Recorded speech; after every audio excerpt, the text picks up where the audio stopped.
Hi everyone, मेरा नाम है देव टेनगुरिया। आप सभी का स्वागत है हमारे YouTube channel The Twin Bros में। आज की इस वीडियो में हम fundamentals of human geography book का चैप्टर प्राइमरी एक्टिविटीज के मोस्ट इंपॉर्टेंट क्वेश्चंस यानी कि हमारी जो फंसना पक्का सीरीज है उसको हम कंटिन्यू करने वाले हैं।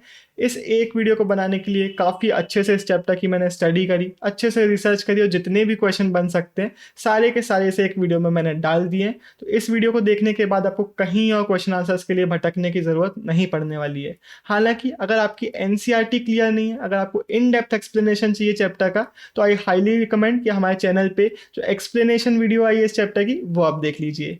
इस वीडियो की पेस थोड़ी ज़्यादा रहने वाली है, हम फटाफट बिना कोई टाइम वेस्ट किए सीधे क्वेश्चन आंसर्स देखेंगे। What are economic activities? How are these grouped into different types?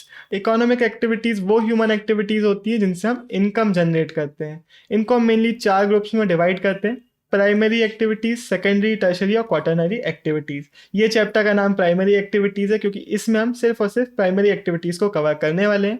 Primary activities वो एक्टिविटीज़ होती हैं जहाँ पे हम नेचर का जितने भी रिसोर्सेज हैं उनका डायरेक्टली यूज़ करते हैं, जैसे कि लैंड का, वाटर का, वेजिटेशन का डायरेक्टली यूज़ करते हैं इकोनॉमिक एक्टिविटी करने के लिए। अब इसके एग्जांपल्स क्या होते हैं? Hunting, gathering, pastoral activities, fishing, forestry, agriculture, जहाँ पे हम डायरेक्टली रिसोर्सेज का यूज़ कर रहे हैं। Primitive societies dependent on wild animals, इल्यूसिडेट the statement. तो जो लोग कोल्ड या फिर हॉट क्लाइमेट्स में रहते थे, एक्सट्रीम क्लाइमेट्स में रहते थे, वो मेनली हंटिंग पे सर्वाइव करते थे। जो लोग कोस्टल एरियाज में वाटर बॉडीज के पास रहते थे वो फिश पे सर्वाइव करते थे, फिश कैच करते थे। अब ये लोग प्रिमिटिव टूल्स का यूज़ करते थे, टेक्नोलॉजिकल एडवांसमेंट यहाँ पे ज़्यादा नहीं था, तो इसलिए कैपिटल भी जो है उसका भी इन्वेस्टमेंट ज़्यादा नहीं करना पड़ता था। इन लोग का जो आउटपुट होता है वो जनरली बहुत कम होता है, मेनली सब्सिस्टेंस के लिए एक्टिविटीज़ की जाती हैं, इसलिए सरप्लस ज़्यादा नहीं होता है। अगर हम बात करें अर्लीस्ट मैन की कि वो किन 2 चीज़ों पे सर्वाइव करते थे, तो पहला है एनिमल्स जो वो हंट करते थे, और एडिबल प्लांट्स जो कि वो फॉरेस्ट से गैदर किया करते थे। हमारे ज्योग्राफी में कुछ बॉक्सेस भी हमें देखने को मिलते हैं जिनसे क्वेश्चंस कई बार आ जाते हैं। तो चिकले का मतलब होता है जब आप च्युइंग गम को चबाते हो उसका जो फ्लेवर जब खत्म हो जाता है तो जो बचता है उसको हम बोलते हैं चिकले। Why do products from gathering activities cannot compete in the world market? जो सिंथेटिक प्रोडक्ट्स हैं वो चीपर भी हैं, उनकी क्वालिटी भी अच्छी है, इसलिए इन्होंने गैदरिंग के जो प्रोडक्ट्स हैं उनको रिप्लेस कर दिया हमारे वर्ल्ड मार्केट में। अभी भी लेकिन गैदरिंग कई जगहों पे प्रैक्टिस की जाती है। हाई लैटिट्यूड जोन्स की अगर हम बात करें तो northern Canada, northern Eurasia etcetera, और अगर हम लो लैटिट्यूड जोन्स की बात करें तो Amazon basin, tropical Africa etcetera. हमारे ज्योग्राफी में क्या होता है ना, बहुत सारी डिटेल्स होती हैं और समझाने का कुछ नहीं है, बस नाम नाम नाम यहाँ पे हमें देखने को मिल रहा है। तो इसके लिए आप हमारे टेलीग्राम को ज्वाइन करिए, हमारे नोट्स को आप एक्सेस करेंगे तो वहाँ से आपको बहुत ईजिली सारी डिटेल्स एक जगह पे मिल रही होंगी, अच्छे सिस्टमेटिक फॉर्मेट में मिल रही होंगी, तो इनको याद करना बहुत ईजी हो जाएगा। ये नोट्स फ्री ऑफ कॉस्ट है, आपको डिस्क्रिप्शन में लिंक इनका मिल जाएगा। In modern times, gathering is market oriented and has become commercial, substantiate। तो जो गैदरर्स होते हैं वो वैल्यूएबल प्लांट्स को कलेक्ट करते हैं, लीव्स हो गया, बार्क्स हो गया, अलग अलग प्लांट के जो पार्ट्स होते हैं उनको कलेक्ट किया जाता है और इनको मार्केट में बेचा जाता है। बेचा क्यों जाता है? क्योंकि इनसे बहुत सारी चीज़ें बनाई जाती है। फॉर एग्जांपल क्विनिन जो कि मलेरिया को ट्रीट करने में हेल्प करता है, वो एक बार्क से बनाया जाता है। ऐसे ही बहुत सारे मेडिसिनल प्लांट्स होते हैं, बहुत सारे मेडिसिनल पर्पसेस के लिए, एडिबल्स के लिए, कॉस्मेटिक्स के लिए इनको यूज़ किया जाता है। What is nomadic herding? How do they meet their basic needs? Explain its characteristics. Nomadic herding को ही pastoral nomadism भी बोलते हैं। इसमें जो नोमैड्स होते हैं वो अपने साथ लाइफ स्टॉक रखते हैं, अपने डोमेस्टिकेटेड एनिमल्स रखते हैं, उन पे कम्प्लीटली डिपेंडेंट होते हैं अपने सब्सिस्टेंस के लिए, अपने फूड के लिए, क्लोथिंग के लिए, शेल्टर के लिए, टूल्स के लिए या फिर ट्रांसपोर्ट फैसिलिटीज़ के लिए। ये लोग एक जगह से दूसरी जगह ट्रैवल कर रहे होते हैं और अपने जो लाइफ स्टॉक है उनको भी अपने साथ लेके जाते हैं। जनरली हर एक जो नोमैडिक कम्युनिटी होती है वो अपने साथ अपना एक वेल आइडेंटिफाइड टेरिटरी को ऑक्यूपाई करके रखती है। अब कौन से लाइफ स्टॉक को आप अपने साथ रखोगे ये डिपेंड करता है आपकी जोग्राफिकल लोकेशन पे। फॉर एग्जांपल अगर आप सहारा रीजन पे हो तो आप कैमल्स अपने साथ रख रहे होगे, अपने कैमल्स वगैरह, कैमल होगा, गोट्स होगा, शीप होगा, इनको रेयर करोगे। अगर आप ट्रॉपिकल अफ्रीका की बात करो तो उस जोग्राफिकल लोकेशन के हिसाब से कैटल्स को जनरली लाइफ स्टॉक में बहुत इंपॉर्टेंट कंसिडर किया जाता है। ऐसे ही माउंटेनियस रीजन पे याक बहुत इंपॉर्टेंट होते हैं, आर्कटिक रीजन पे रेंडियर इंपॉर्टेंट होते हैं। जोग्राफिकल लोकेशन के हिसाब से लाइफ स्टॉक चेंज होता रहता है। What are the different reasons associated with pastoral nomadism? 3 बहुत इंपॉर्टेंट रीजन्स हैं। पहला है नॉर्थ अफ्रीका के अटलांटिक शोर से ईस्टवर्ड तरफ जाता हुआ अर्बन पेनिनसुला इनटू मंगोलिया और सेंट्रल चाइना। जो दूसरा रीजन है वो है हमारा तुंद्रा रीजन यूरेशिया का, और तीसरा रीजन हमारे मेडागास्कर के जो आइलैंड्स हैं और हमारे साउथ वेस्ट अफ्रीका में छोटे छोटे एरियाज हैं जहाँ पे पेस्टोरल नोमैडिज्म को फॉलो किया जाता है। Describe transhumance with example, why is the number of pastoral nomads decreasing. तो जो हमने नोमैड्स की बात करी वो इस ट्रांसह्यूमन्स को फॉलो करते हैं। बेसिकली करते हैं क्या है, जब गर्मी आती है तो प्लेन एरिया से निकल के माउंटेन के पास्चर एरिया की तरफ चले जाते हैं, और जब विंटर्स आते हैं तो पास्चर से वापस प्लेन्स की तरफ चले जाते हैं। ये हमें हिमालयास के जो गुज्जर्स हैं वो फॉलो करते हैं, भाकरवास हो गए, गद्दीस हो गए, भोतियास हो गए। ऐसे ही हमारे जो तुंद्रा रीजन के नोमैड्स हैं वो भी ट्रांसह्यूमन्स को फॉलो करते हैं। जब गर्मी आती है तो साउथ टू नॉर्थ चले जाते हैं, जब विंटर्स आते हैं तो नॉर्थ टू साउथ आ जाते हैं। अब हमारा अगला क्वेश्चन था कि जो पेस्टोरल नोमैड्स का नंबर है वो नीचे क्यों चला जा रहा है, श्रिंक क्यों हो रहा है। तो उसका सिंपल सा रीज़न ये है कि आज की डेट पे हम सेटल होने को ज़्यादा प्रेफरेंस देते हैं। तो इसके लिए हमारे पास पॉलिटिकल बाउंड्रीज आ गई हैं, जो अलग अलग कंट्रीज़ हैं वो न्यू सेटलमेंट प्लान्स बना रही हैं और लोगों को सेटल करना चाहते हैं। कोई भी नोमैड्स को नहीं रखना चाहता, नोमैड्स को अनसिविलाइज अनकल्चर्ड देखा जाने लगता है, तो इसलिए इनका जो नंबर है वो कम होता चला जा रहा है। Write a note on commercial life stock rearing. अब ये क्वेश्चन आपको कई तरीके से पूछा जा सकता है। आपको बोला जा सकता है कि सिर्फ आप कैरेक्टरिस्टिक बता दीजिए, आपको बोला जा सकता है कि सिर्फ इतना बता दीजिए कि किस जगह पे इसको प्रैक्टिस किया जाता है। तो हर एक चीज़ को, सारी डिटेल्स को हम इस एक आंसर में देख लेंगे। अगर आप चाहें तो ये जो हमारे अलग अलग क्वेश्चन है इनको पॉज करके भी पढ़ सकते हैं। तो जो हम बात कर रहे थे सबसिस्टेंस की, तब हम अनऑर्गेनाइज टाइप सेक्टर की बात कर रहे थे, वहाँ पे कैपिटल इन्वेस्टमेंट ज़्यादा नहीं था। जब हम कमर्शियल में शिफ्ट होंगे तो यहाँ पे ऑर्गेनाइज होगा स्ट्रक्चर, हमारा कैपिटल इंटेंसिव होगा। ये जनरली हम वेस्टर्न कल्चर से एसोसिएट करते हैं। ये हम रांचेस में यानी कि बड़े बड़े फार्म्स में, खेतों में प्रैक्टिस करते हैं। होता क्या है कि बड़े बड़े रांचेस को पीसेस में डिवाइड कर दिया जाता है, पार्सल्स में डिवाइड किया जाता है, इनको फेंस किया जाता है और इन फेंसेस में ग्रेजिंग के लिए एनिमल्स को रखा जाता है। जैसे ही एक पार्सल क्लियर हो जाता है तो इनको दूसरे पार्सल में शिफ्ट कर दिया जाता है और इस तरीके से इसको पूरा किया जाता है। इसको बहुत सिस्टमेटिकली किया जाता है। किसी पार्सल में कितने एनिमल्स को रखा जाना चाहिए, किस तरीके से रखा जाना चाहिए, इन हर बातों का ध्यान रखा जाता है। यहाँ पे जनरली एक टाइप का एनिमल को रेयर किया जाता है। फॉर एग्जांपल कि कोई फार्म है जहाँ पे सिर्फ शीप्स को रखा जा रहा है, कैटल को रखा जा रहा है, या फिर सिर्फ गोट को रखा जा रहा है, तो ये यहाँ के मेन एनिमल्स हैं। इनको इनके स्किन के लिए, इनके हाइट्स यानी कि इनकी खाल के लिए, वुल के लिए, मीट के लिए, इसके लिए रेयर किया जाता है और इनके आउटपुट को मार्केट में बेचा जाता है। यहाँ पे साइंटिफिक मेथड्स का यूज़ किया जाता है, ब्रीडिंग पे, जेनेटिक इंप्रूवमेंट्स पे, डिसीज कंट्रोल पे, हेल्थ केयर पे स्पेशल एम्फेसिस दिया जाता है। ये हमारे वेस्टर्न वर्ल्ड में यानी कि हमारे न्यूजीलैंड हो गया, ऑस्ट्रेलिया हो गया, अर्जेंटीना हो गया, यूरोग्वे हो गया, यूनाइटेड स्टेट्स हो गया, इन जगहों पे इसको बहुत ज़्यादा प्रैक्टिस किया जाता है। Name different agriculture systems. तो ये हमारे पूरे सिस्टम्स, इन सभी पे हम एक एक करके क्वेश्चन देखने वाले हैं। तो यहाँ पे हम टाइम वेस्ट नहीं करेंगे, सीधे बढ़ते हैं हमारे सबसिस्टेंस एग्रीकल्चर के क्वेश्चंस के ऊपर। अब यहाँ पे बहुत सारे क्वेश्चन है यार, देख के थोड़ा सा डर सा लग गया होगा कि यार इतने सारे क्वेश्चंस क्यों हैं। मैं समझा देता हूँ। बेसिकली सिर्फ एक टॉपिक है सबसिस्टेंस एग्रीकल्चर, अब इससे बहुत सारे क्वेश्चन बनते हैं। इसको कई बार आपको आ जाएगा शिफ्टिंग कल्टीवेशन लिखा हुआ आ जाएगा, ये उसका दूसरा नाम है। अब कई बार इसका सिर्फ एक टाइप के बारे में पूछ लिया जाएगा, कई बार इसके दूसरे टाइप के बारे में पूछ लिया जाएगा, कई बार दोनों के बारे में पूछा जाएगा, कई बार डिफरेंस आ जाएगा। तो बहुत सारे क्वेश्चन है जो इससे बन जाते हैं। डरने की बिल्कुल ज़रूरत नहीं है।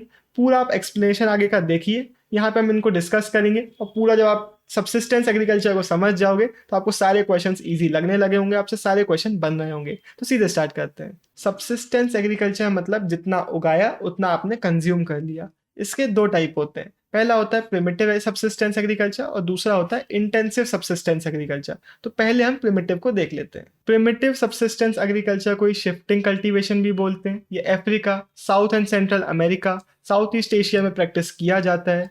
जब भी आप टर्म सुनेंगे सबसिस्टेंस, जब भी आप टर्म सुनेंगे शिफ्टिंग, यानी कि यहाँ पे टेक्नोलॉजिकल एडवांसमेंट ज़्यादा नहीं है, टूल्स जैसे कि स्टेक्स और होस का यूज़ किया जा रहा है वहाँ पे एग्रीकल्चर करने के लिए। इसको हम स्लैश एंड बर्न एग्रीकल्चर भी बोलते हैं, इसलिए क्योंकि एक लैंड के पीस में जो वेजिटेशन होता है उसको एट द एंड उसमें आग लगा दी जाती है और वो जो आग होती है उससे जो ऐश फॉर्म होता है वो वहाँ की फर्टिलिटी को इम्प्रूव करने में हेल्प करता है।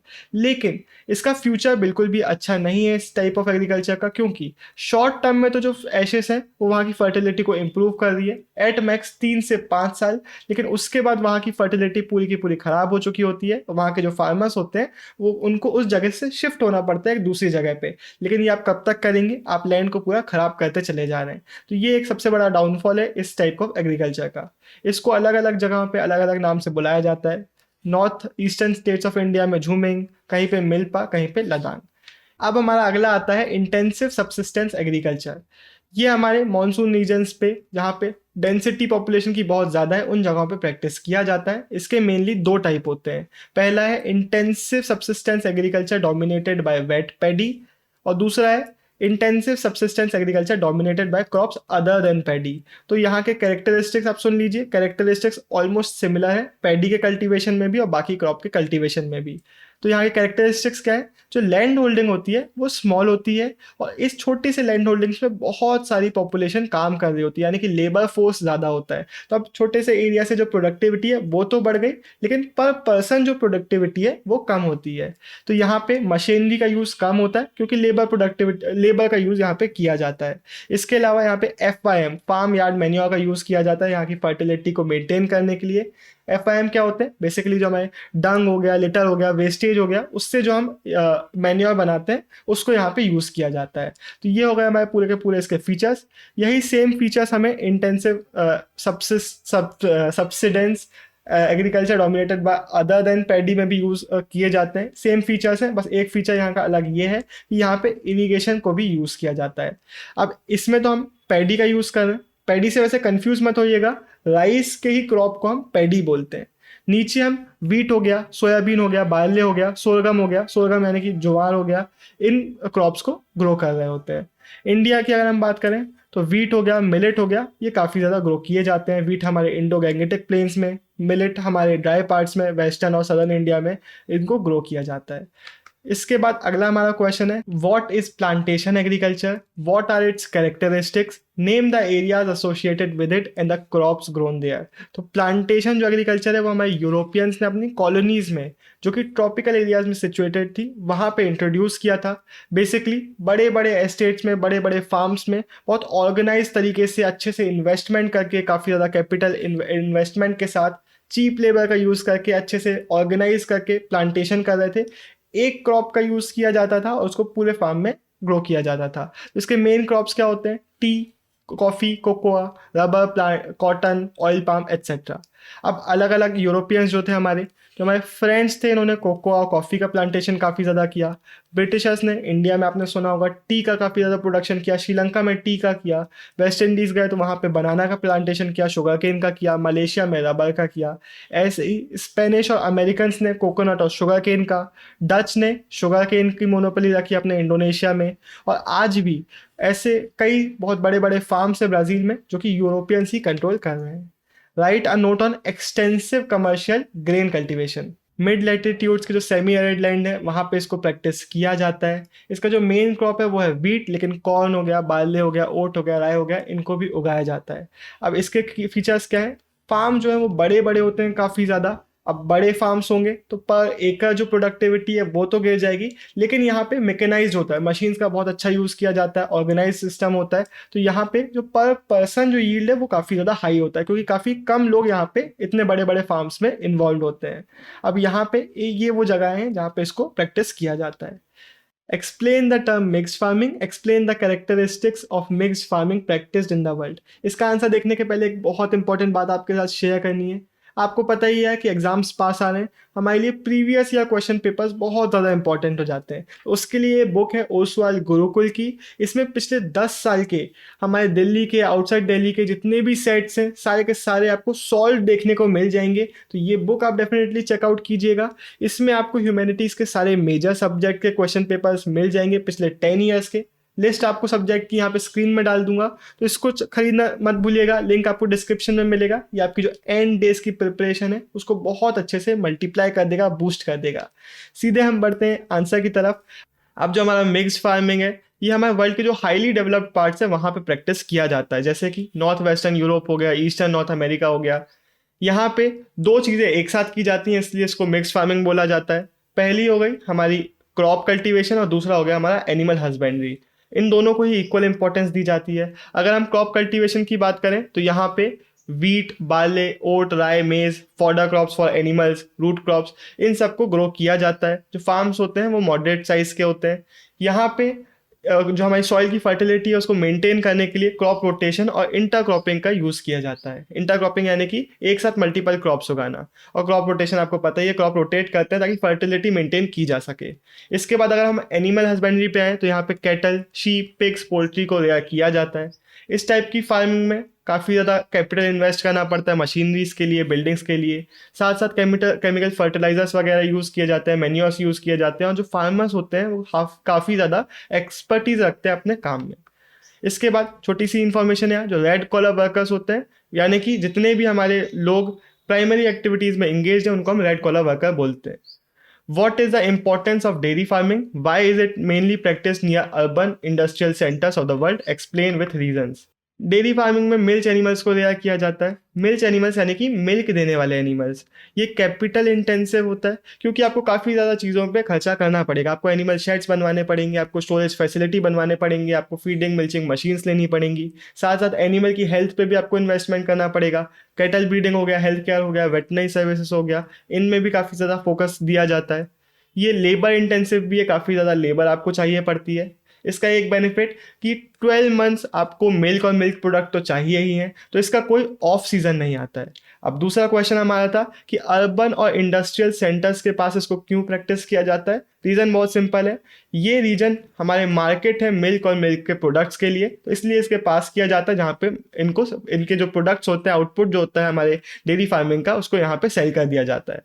ट्रांसपोर्टेशन फैसिलिटी आने से, रेफ्रिजरेशन, पास्चराइजेशन और बाकी जो हमारे प्रिजर्वेशन प्रोसेसेस हैं, फैसिलिटीज़ आने से जो हमारा डेयरी फार्मिंग का जो मार्केट है वो काफ़ी ज़्यादा ग्रो हो चुका है। ये हमारा जो फार्मिंग है वो काफ़ी ज़्यादा ग्रो हो चुकी है। सबसे बड़ा जो हमारा सेंटर है इसके लिए 3 हमारे पास मेजर रीजन है जहाँ पे कमर्शियल डेयरी फार्मिंग को प्रैक्टिस किया जाता है।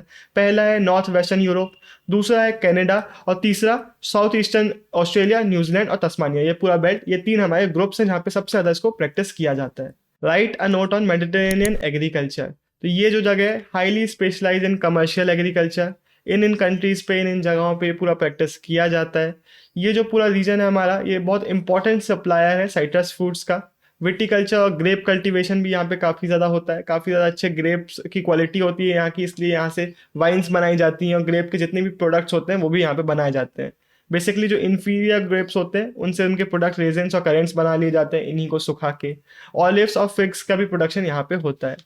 Write a note on market gardening and horticulture, पहली स्लाइड में हम ये देखेंगे और उसके बाद एक और स्लाइड रहेगी जहाँ पे हम ट्रक फार्मिंग हो गया, फ्लावर कल्चर हो गया, फ्रूट कल्चर हो गया, इन सब पे आंसर्स देखेंगे। तो 2 स्लाइड में इसका पूरा आंसर रहेगा।